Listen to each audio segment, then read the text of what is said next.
wanted to go into detail about some stuff you could do to really manipulate a beat track or something like that that you may have behind what you're doing if it's not working for you. Let me show you in a session what I'm talking about. This is a song that I've played before on here, but there's so much stuff I did in this to make it work that it just makes so much sense to use this as an example.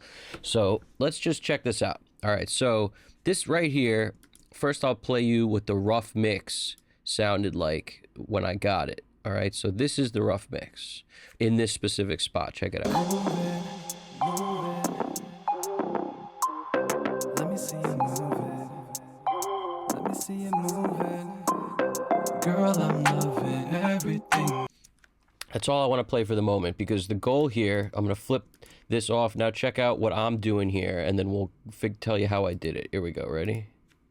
Check this out. Moving, moving. Let me see you moving. Let me see you moving. Girl, I'm loving everything. So what you'll notice is I'm messing with the timing of the hi-hats. That's kind of what I want to focus on for a second, and I just want to show you how I did that. It, like, basically, I did a bunch of stuff. You'll notice in the original rough, that like thing in the background that sounds like an organ part, that's actually just a vocal. I like to take what I'm given, and then I'll do things like create an infinite pad on a reverb or something, and then pitch shift it all around to create what I want. Maybe hit it with a filter, this sort of thing. And I'll actually get into that on another video. But at the moment, because I mean, there's so much literally in this one little section that we could talk about. Just look at the hi-hats, okay? This is the hi-hat part that I created, and I could take it back to what it was before real quick so you can see the difference. But you'll notice decapitator has been added, and if you notice, you see this right here? I chopped it up to create a feel in that part that was like a drum fill. Now you could do this kind of thing on any instrument. It's just it happens to work very well on hi-hats and things like that to create the groove. All you need to do to create it is literally come in, grab one of the hats, copy it, and then, you know, you could turn on grid mode and paste it in. But as I've mentioned before, when you do that, move, you know, make sure you get your grid lines where you want, like 16ths or 32nd notes, wherever it is, to create what you want, and you'll be able to know where you want to place it if you want it locked in time with the song. A lot of times what I'll do is I'll put it in this mode and put it locked with the grid, then I'll flip it to slip, and I'll actually move it slightly here and there to be able to make it more realistic. And sometimes I don't even do that. I don't even use grid at all. I'll just grab it and place it and listen back and then slide it around and make it work. Because honestly, the more you do it, the better you get at doing that. And I'm really good at doing that at this point. So I'll often do that to create stutters, to create hi-hat fills, to create, like, I'll do it all the time. You'll notice that's something I love to do. So in this specific case, I added decapitator, but before, all right, I just drag this out, and then this is what it was before. Moving, moving. Let me see you moving. Let me see you moving, girl. Now, that organ thing we talked about, I added, but I'll show you how to do that in another video. At the moment, with this hi-hat thing, there's just some of these getting in the way. Some of them seem to me like they're a little push-pull in a very sort of, I don't like the way it flows. I just didn't like it. So, especially where exactly somewhere over here. Let me see you move it. Let me see you. Like, one of these felt a little late to me, and some of these just like, let me see you moving. Like this one I don't like. A lot of these just started to rough me up. Like, it just wasn't propelling what the singer was doing. It wasn't helping. It was just like an arbitrary hi-hat part for no reason is how I looked at it. So what now I just hit undo so you could see what I did, because I changed it to this. I literally changed the way the hi-hats are. And if you just look at it again, when I flip the other way, just look at how they are, and now look this way. So, you know, the more we zoom in, the more we'll really be able to see it. But I almost think it's even easier to see at afar. You got like 3, you got a pattern of 4, you got this one here, and then you got, so now, look, watch when I undo. Now we got 3, we got a pattern of 2, we got a pattern of 2, we got 1, we got a pattern of 2. So you see, I totally changed the way these hi-hats are, especially at the end. Look over here. this part didn't exist, you know, when you look at the two difference. Check this out. This end just takes it nowhere. So I was like, okay. Let me see you moving. Girl, I'm not. Like, it didn't do nothing for me. And this was a part in the song where he's about to get into the chorus again, and it's like, it's building us there, so why not create some excitement? So that's where you get this hi-hat roll thing I created.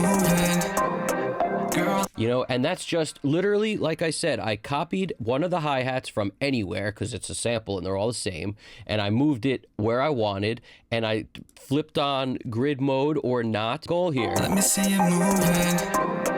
Girl, I'm loving it. So to me, that adds so much. And again, all I did when I added decapitator situation, it's like, once I get the hi-hat part in a way that I like, if I need a little more, you know, boom out of it, like just a little more interest, distortion is the way to go. Like we talked about, Chad Blake loves this concept of building in a little distortion to create interest. And I do the same thing. So I'll usually go to harmonic, I'll run over to the decapitator, and this is an audio suite so that it commits the sound. And then, you know, I'll mess with any of these. You know, lo-fi, drum fattener, 70s, dark, I'll do them all. And sometimes I don't do anything other than just manipulate the drive knob and mess with the filters, the low cut and high cut. I do that a lot too. So in this case, I really don't know what I did, because I'm just listening and deciding what I do to make it sound great to me. But in this spot, I think adding a thing like this. Moving.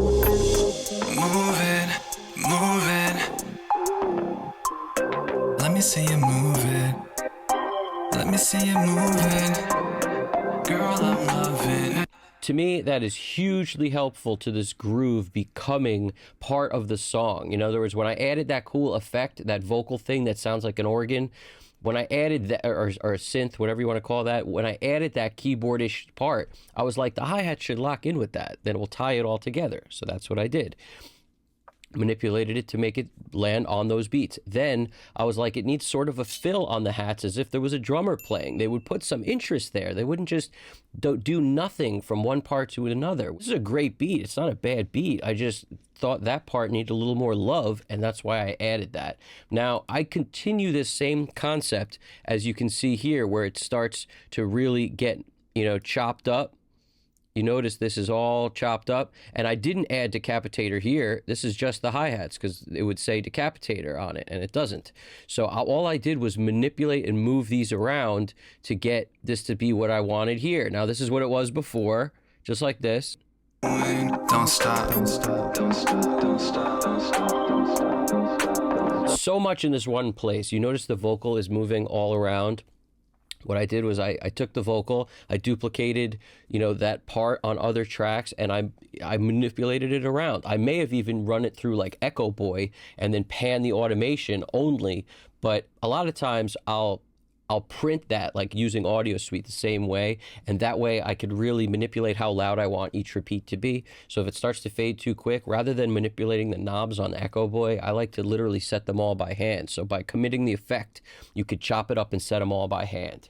And I'll show you that in a different video, because if I got into all this, it would be an hour video. So we'll make it a couple of them. But for this, in this section, listen to what I did. Don't stop, don't stop, don't stop, don't stop. All right, so this right here, if you notice, play that one more time.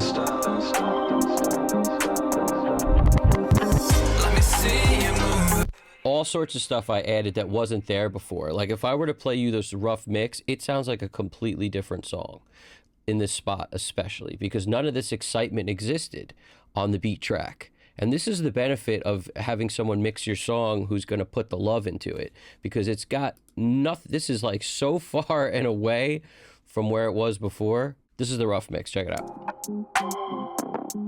The melody of your dreams. In addition to the tag, it's just, there's nothing there. There's definitely no like gunshot cannon sound that drops on this spot. It's just like the rest of the beat, and this is what I got going. Here you go. This is what I got going. Same area, just to check that out. Here we go. Loving everything that you are doing. Don't stop, don't stop, don't stop, don't stop, don't stop, don't stop. Let me see you moving. Let me see it.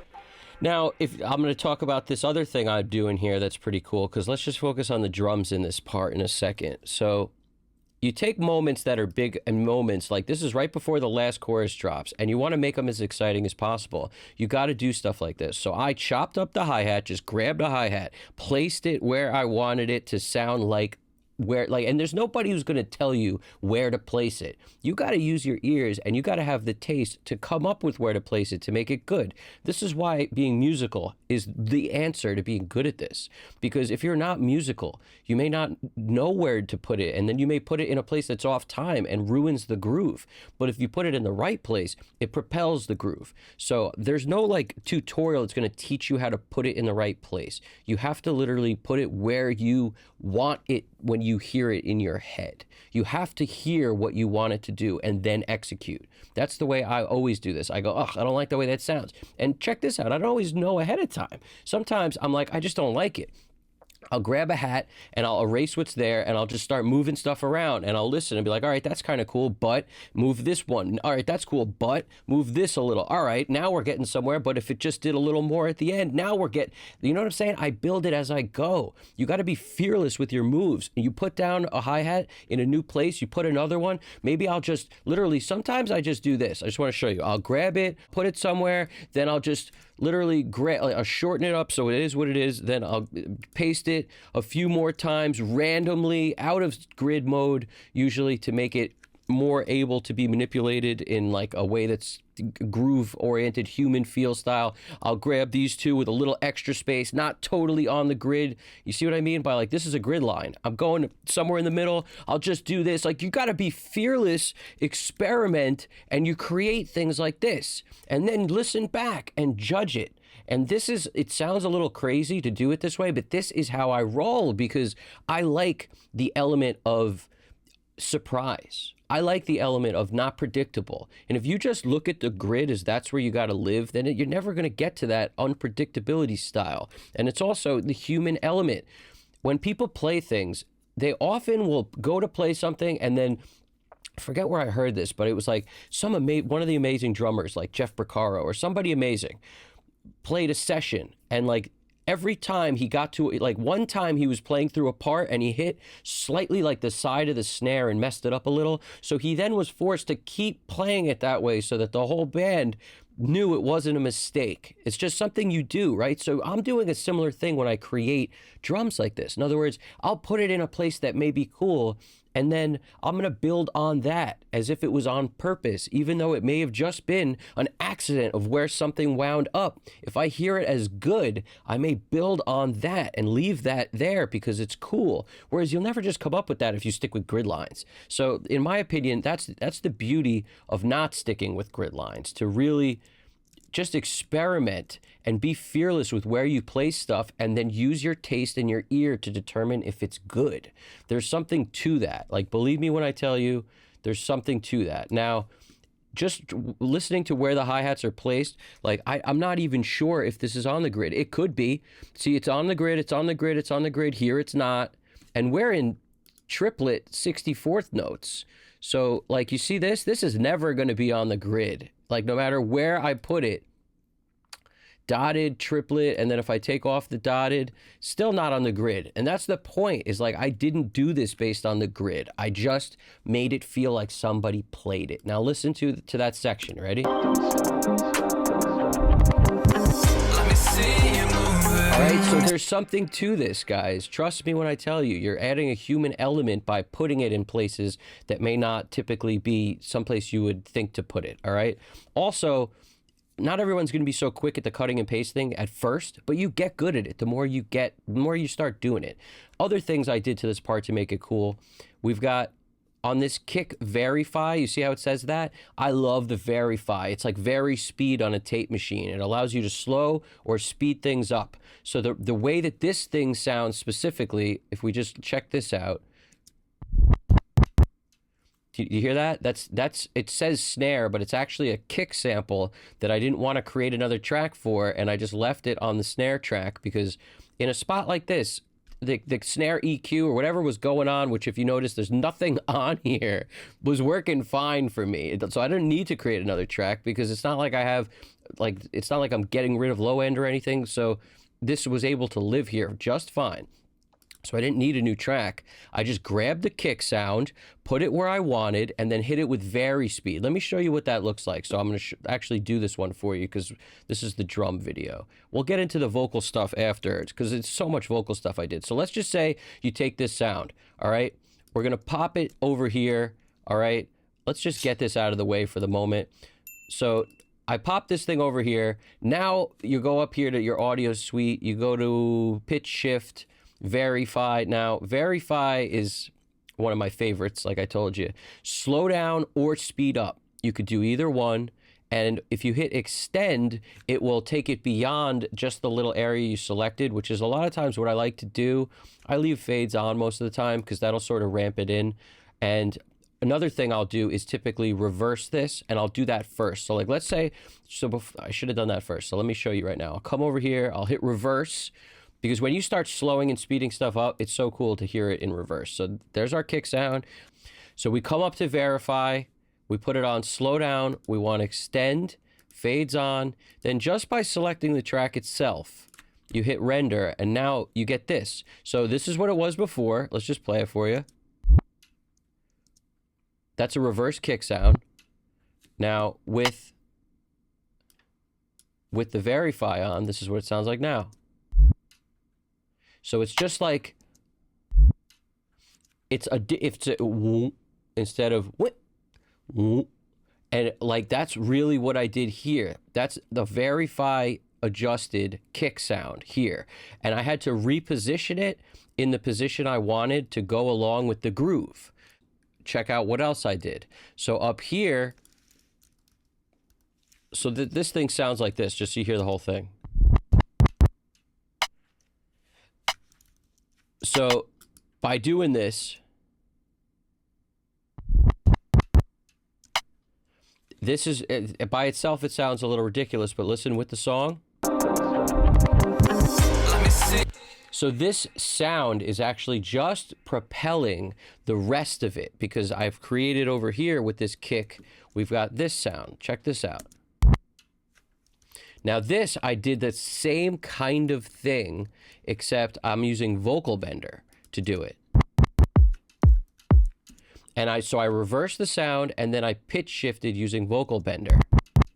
And I may have even done it with both. I may have hit it with Verifi first and then vocal bender. I'm pretty sure it just keeps the label of what the last thing you did was. So I probably pitch shifted it first, and verified it first. I'm like, okay, it needs more. So now let's hit it with vocal bender. But sometimes you just reverse, and then you'll come over here and hit it with vocal bender.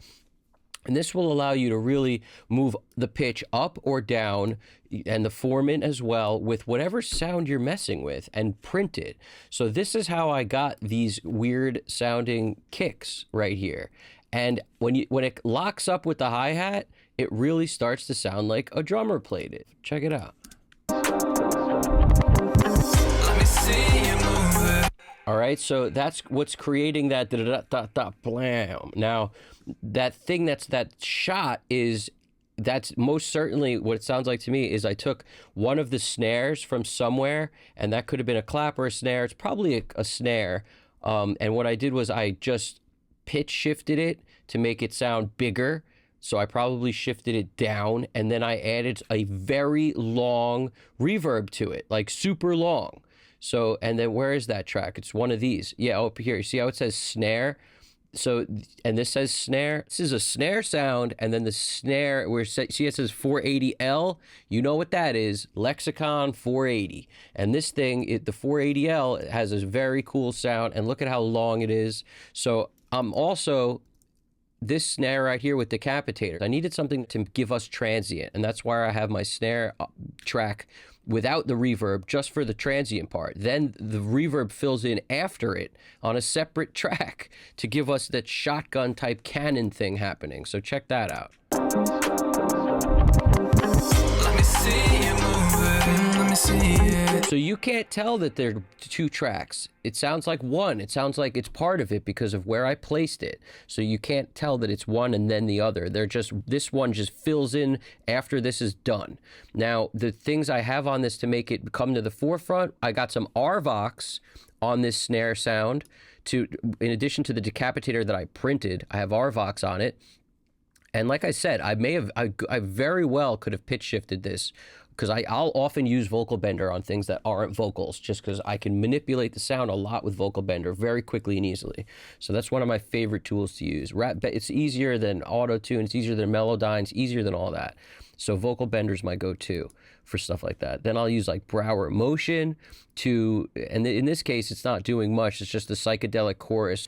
And then I have a limiter. Now this stuff's just to bring it to the forefront and make it not clip. And then it's the same thing I have over here. Exactly the same thing. RVox first, then Brower Motion, then the limiter. And that's just to bring this to the forefront. If I didn't have that stuff on, like if I bypass it, it just gets so much quieter and less cool. Listen, this is without it. You ready? I mean, it's really not necessary. Let me see you move. And then as soon as you do this, it comes to the forefront. Let me see you move. Let me see it. So by adding stuff like this, you really take a song that used to be, you know, just a part that was a throwaway part of a song. It needed more, in my opinion, because this is the last chorus. So like, let's play it again. This is just the, you know, rough mix part. Here we go. This isn't my mix. This is the rough. Ready? Here we go. Let me see you moving. Girl, I'm loving everything that you are doing. Don't stop. The melody of your dreams. Now, let me show you the other way. This is not the rough mix. This is my mix. Here we go. Let me see you move it. Let me see you move it. Girl, I'm loving everything that you are doing. Don't stop. Don't stop. Don't stop. Don't stop. Don't stop. Let me see you move it. Let me see it. Move that body just like that. Let me see. So I hope you guys dig it, because this is the kind of thing that, like, you know, once you start adding stuff like this up, it really takes stuff to the next level, because it's this little bit of love here, little bit of love there, little bit of make the hi-hats work with the groove, make the part that you created as a sound effect coincide and lock in with the hi-hats, make it work together. And you take a part like this and you actually keep the listener's attention. They don't leave the dance floor or leave wherever they're at when this is happening. They don't lose focus, because you're giving them all this stuff to be interested in. All right? I hope that makes some sense. I hope you dug the video. If you did, do me a favor, throw it in the comments. Let me know other stuff you may do like this that's similar. Let me know if you liked it. Also, subscribe if you haven't already. My name's Evan Jaffe, Custom Cut Studios. You guys got this. Take it easy.